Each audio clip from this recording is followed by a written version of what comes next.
Alors Jean-Jacques, on disait que justement, ce livre, Dessine-moi un médecin, dirigé par Jean-Jacques Herbstein, aux éditions Les Passagères, était un livre caritatif.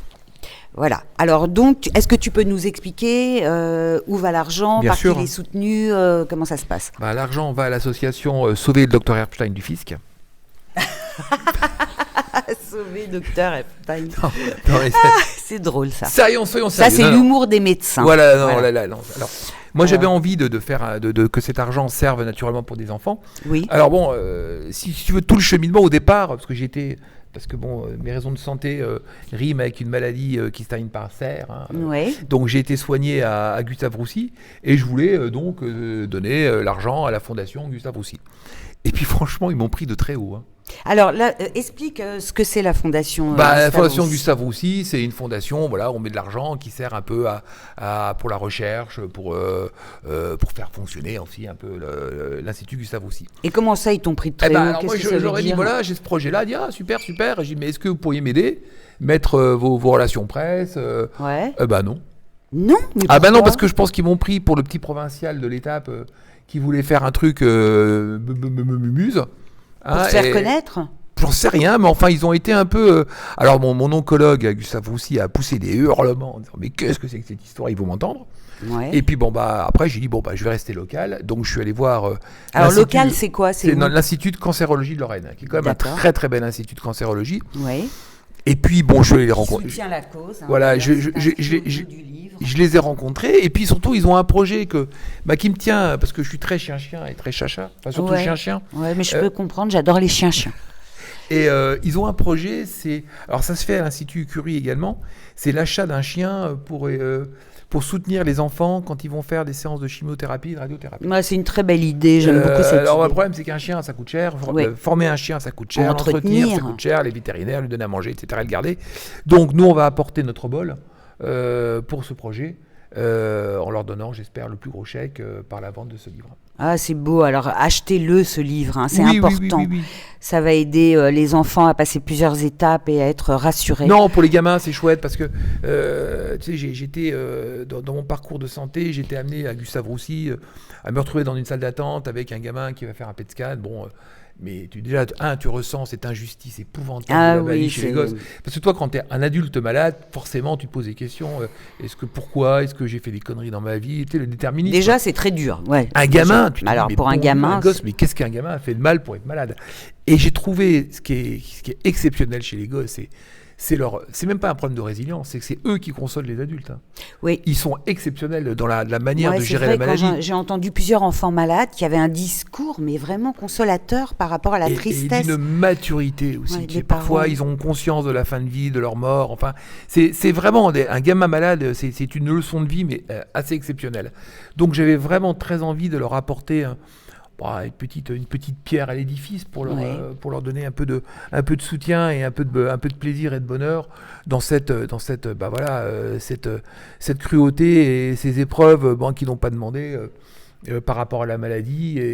Et c'est vrai que pour connaître, et toi aussi tu connais bien les chiens, un chien médiateur, ça peut être génial, quoi. Ah bah c'est l'objet transitionnel, c'est-à-dire qu'en psychanalyse, déjà, c'est très important, quand les enfants ou même les adultes ont des problèmes, d'avoir cet objet transitionnel.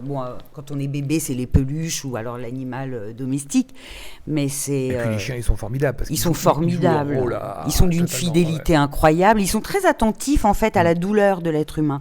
Et je pense ils reconnaissent un peu quand on est en tristesse ou quand on est évidemment, malade, c'est des éponges. Ils perçoivent tout à fait l'état clinique du patient. C'est très étonnant. On dit même que par rapport aux maladies cardiovasculaires, etc., ça les régule vachement. Ah bien entendu, non, ça fait baisser la tension. Un chien, caresser un chien, comme le ronronnement d'un chat, a un effet qui est très calmant, qui stabilise la tension. Puis, de toute façon, on dit que les gens qui ont des animaux à leur contact, je ne veux pas dire qu'ils vivent mieux, plus vieux, mais ils vivent mieux, ça c'est sûr. Ils vivent mieux, entourés de chaleur et de tendresse. Bien entendu. Évidemment, oui, il y en a tellement qui dorment avec leurs chiens et je comprends tout à fait. Attends, on va regarder les chiens. Pas non. Antoine Chéreau, qui est là avec nous, tu voulais intervenir? Je t'ai vu faire un petit geste, non? Non, c'est simplement, je confirme. Ah ouais. J'ai connu Gustave aussi. Attends, tu veux t'approcher? Je te laisse Ah, la tiens, je place. sais Viens. faire ça. Non, reste là. Et viens, Antoine, viens.